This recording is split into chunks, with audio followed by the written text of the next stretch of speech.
AI track વિશે જણાવવામાં આવે તો આપણે જે પહેલાં પોલ બેઝ સેન્સર બેઝ જે સિસ્ટમ હતી એની જગ્યાએ એઆઈ ટેકનોલોજી આવેલી છે, જેમાં 17 કેમેરા હોય છે.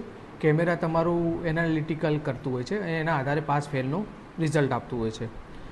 એઆઈ ટેસ્ટ ટ્રેકનું જે ડાયમેન્શન છે એ જૂના ટ્રેક કરતાં ડાયમેન્શન પણ મોટા છે. તથા અહીંયા જે નવું ઉમેરવાની વાત છે તો એમાં સિગ્નલ, કે આપણે જે 4 વ્હીલર હોય તો 4 જે ટેસ્ટ હોય છે એમાં દરેક જગ્યાએ સિગ્નલ રાખવામાં આવેલા છે, એટલે સિગ્નલને પણ તમારે અલગથી ફોલો કરવાનું રહે છે.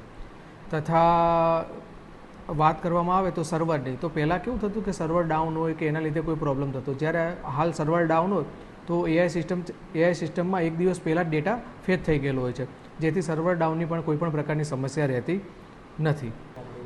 ગયા મહિનાથી આપણે એઆઈ ટેસ્ટ ટ્રેક ચાલુ થયેલો છે અને રિઝલ્ટની વાત કરવામાં આવે તો હાલ ટુ વ્હીલરમાં આપણે જે જૂનું જે રહેતું કે 75થી 80% એ જ રહે છે, જ્યારે 4 વ્હીલરની અંદર પહેલાં 40%ની આજુબાજુ રિઝલ્ટ રહેતું હતું, જે હાલ 15%ની આજુબાજુ રહે છે. અગાઉ 40%ની આજુબાજુ 4 વ્હીલરમાં રહેતું હતું, જ્યારે 2 વ્હીલરમાં હાલ 15%નો પાસિંગ રેશિયો રહેલો છે.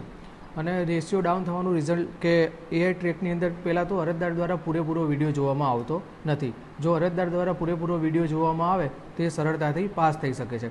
તથા નવું જે આ ટેસ્ટ ટ્રેકમાં છે સિગ્નલ, આમાં 4 સિગ્નલ હોય છે, જ્યાં 4 સિગ્નલ ફોલો કરવાના હોય છે, કે રેડ, યલો અને ગ્રીન લાઇટ થાય ત્યારબાદ જવાનું હોય છે, જ્યારે સિગ્નલ જમ્પિંગના પણ ઘણા કિસ્સા થતા હોય છે.